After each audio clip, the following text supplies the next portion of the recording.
नमस्कार दोस्तों, मैं दिव्या तिवारी। फोकस भारत देख रहे हैं आप। दिल्ली में भाजपा चुनाव जीत चुकी है और उसके बाद ही मुख्यमंत्री के फेस पर तमाम नाम सामने आ रहे हैं कि कौन मुख्यमंत्री हो सकता है। इस पर चर्चा तेज हो गई है, लेकिन इस दौरान एक ऐसा नाम निकलकर सामने आ रहा है जो सभी को चौंका सकता है।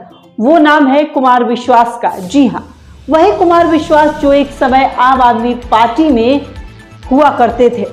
केजरीवाल और मनीष सिसोदिया के साथ हुआ करते थे, लेकिन जब उन्होंने आम आदमी पार्टी छोड़ी, उसके बाद से ही वो अरविंद केजरीवाल और आम आदमी पार्टी से जुड़े कई मुद्दों पर तीखी बहस करते थे, तीखी प्रक्रिया देते थे, जिसके बाद कहा जा सकता है कि भाजपा उन्हें अपना सीएम फेस घोषित कर सकती है।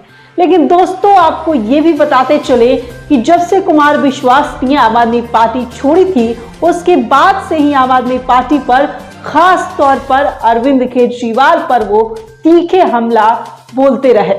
अरविंद केजरीवाल पर उन्होंने कई आरोप लगाए थे और उसके बाद आम आदमी पार्टी से इस्तीफा दे दिया था और उसके कुछ समय बाद ही अरविंद केजरीवाल पर शराब घोटाले का पूरा केस चलने लगा। शराब घोटाले का जब केस अरविंद केजरीवाल पर चल रहा था, उसके बाद कुमार विश्वास ने कई ऐसे बयान दिए जिसमें आम आदमी पार्टी में हलचल मच गई थी। कुमार विश्वास एक कवि हैं, कथावाचक है और साथ ही साथ उनकी युवाओं में अच्छी खासी पकड़ है और अरविंद केजरीवाल पर वो जिस तरीके से हमलावर करते हैं, इससे भी युवाओं में उनकी एक अच्छी खासी पहचान है। उनके कई बयान वायरल होते रहते हैं, जिस पर लोगों की प्रतिक्रिया सामने आती है।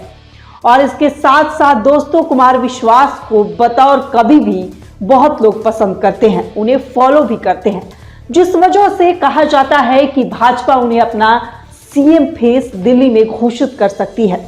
लेकिन दोस्तों, बड़ी बात यह है कि भाजपा ने जब अरविंद केजरीवाल को नई दिल्ली सीट पर हराया, उसके प्रत्याशी प्रवेश वर्मा जीते, तो क्या यह भाजपा एक दूसरे तरीके से अरविंद केजरीवाल को नीचा दिखाने की कोशिश कर सकती है?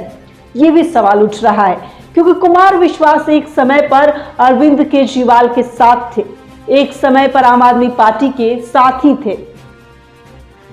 और दोस्तों, कुमार विश्वास की अगर आप बात करेंगे तो कुमार विश्वास को लेकर कई बार ऐसे कयास लगाए गए कि जब से उन्होंने आम आदमी पार्टी छोड़ी, वो एक तरीके से बीजेपी के प्रवक्ता का काम कर रहे हैं, बीजेपी प्रवक्ता के तरीके से लोगों के सामने जा रहे हैं और इसको लेकर भी तमाम लोग बातें करते हैं और कई बातें सामने भी आती रहती है। उनके बयानों को लेकर कई लोगों ने यह दावा किया था कि हो ना हो कुमार विश्वास भाजपा ज्वाइन करने के फिराक में है, भाजपा जाने के फिराक में है, जिसके बाद उनके ऐसे बयान सामने आते रहते हैं। और वही दूसरी तरफ से जब दिल्ली का रिजल्ट सामने आया और कुमार विश्वास ने देखा कि अरविंद केजरीवाल हार गए, तो उसके बाद भी कुमार विश्वास का एक बेहद तीखा बयान सामने आया।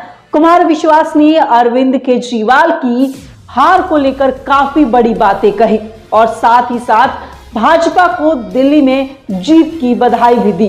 दोस्तों, कुमार विश्वास ने जब आम आदमी पार्टी छोड़ी थी, उसके बाद से ही वो अरविंद केजरीवाल को लेकर काफी मुकर रहे हैं, काफी तीखे हमले करते रहे हैं। और इसके बाद उनका जब ये बयान सामने आया, जो आपको बता देते हैं, अरविंद केजरीवाल को लेकर कुमार विश्वास ने कहा था कि मुझे उस आदमी को लेकर कोई सहानुभूति नहीं है जिसने आम आदमी पार्टी के कार्यकर्ताओं के सपनों को कुचल दिया।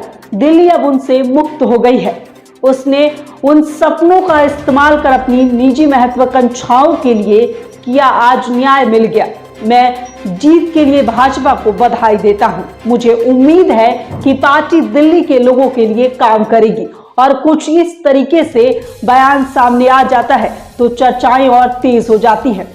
सबसे पहले तो जो लोग जीते हैं भारतीय जनता पार्टी के लोग, मैं उनको शुभकामना देता हूं और आशा करता हूं कि दिल्ली को जो पिछले इतने दिनों से कष्ट था, दिल्ली में जो स्थानीय समस्याएं थी, उनका ठीक से वो निराकरण करेंगे। विशेष रूप से इसका पूरे युद्ध के अभियान में, इस पूरे चुनाव के अभियान में प्रधानमंत्री जी और गृह मंत्री जी ने विशेष रूप से बहुत भूमिका निभाई, माइक्रो लेवल मैनेजमेंट किया। तो सुख और दुख की मिश्रित प्रतिक्रिया है। दुख इस बात का है कि आज से 13 वर्ष पूर्व पूरे भारत में एक राजनीतिक नवजागरण की जो लहर आई थी, जिसमें वैकल्पिक राजनीति के बीज छिपे हुए थे, जहां से कुछ अच्छा हो सकता था, वो सारा युद्ध, वो सारा संघर्ष, एक निर्लज्ज आदमी, एक ऐसा आत्ममुग्ध असुरक्षित व्यक्ति जिसने एक दुर्योधन की भांति काम किया कि 5 गांव भी नहीं दूंगा, सुच्यग्रम न युदास्यामि विना युद्धे न केशव, सब माधवों के समझाने के बाद भी उसके कारण ये पतन हुआ। और मैं ऐसा मानता हूं कि इस महासमर में केवल अभी ये पहली हार है। जो करोड़ों लोगों के निष्पाप सपनों की हत्या का अपराध उन लोगों ने किया है, उसके दुशासन ने किया है, उसने किया है, उसका दंड प्रकृति उन्हें अभी और देगी। केजरीवाल जी भी अपनी सीट से हाथ धो बैठे हैं, वो भी हाथ चुके हैं, अब क्या देखते हैं? मुझे लगता है कि, और मैं आम आदमी पार्टी में जो बचे हुए कुछ कार्यकर्ता हैं जो किसी लोभ से, लालच से वहां बच गए थे, या जिनकी आंखों पर अभी भी पर्दा पड़ा हुआ था, नहीं निकला, जो इस व्यक्ति का सब कुछ जानने के बाद भी साथ खड़े हुए थे, मैं उन बच्चों से भी अनुरोध करता हूं कि अपने जीवन के विषय में सोचें, अपने अपने कार्य क्षेत्रों में लौटें, किसी राजनीतिक दल में जहां उन्हें जाना है वहां जाएं। कम से कम वो राजनीतिक दल झूठ तो नहीं बोलते, वो राजनीति करते हैं तो कहते हैं कि राजनीति करते हैं, वो ये तो नहीं कहते कि हम कुंभ में आश्रम खोलेंगे, हम तो महामंडलेश्वर हैं, और करते इस प्रकार का दुराग्रहपूर्ण व्यवहार है। सो मैं उनसे भी आशा करता हूँ कि वो भी इससे बाहर निकले, अपना जीवन संवारे, क्योंकि यहाँ से कोई लौटने की राह अभी बची नहीं है उनके पास, उनके जितने कुकर्म है।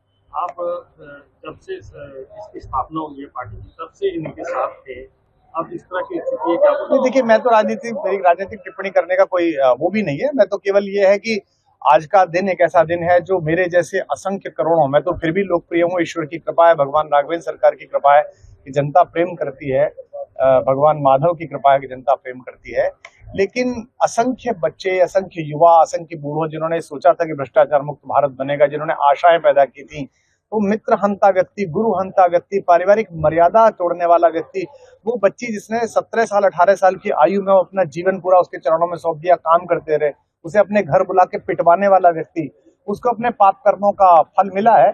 इसमें उन सब के प्रति मेरी सहानुभूति है जिन्होंने अपना जीवन, अपना समय बर्बाद किया। बहुत धन्यवाद। क्या वाकई में कुमार विश्वास भाजपा की तरफ से सीएम फेस घोषित किए जा सकते हैं? तो इस खास पेशकश में फिलहाल के लिए बस इतना ही। देश दुनिया की तमाम खबरों के लिए देखते रहिए फोकस भारत।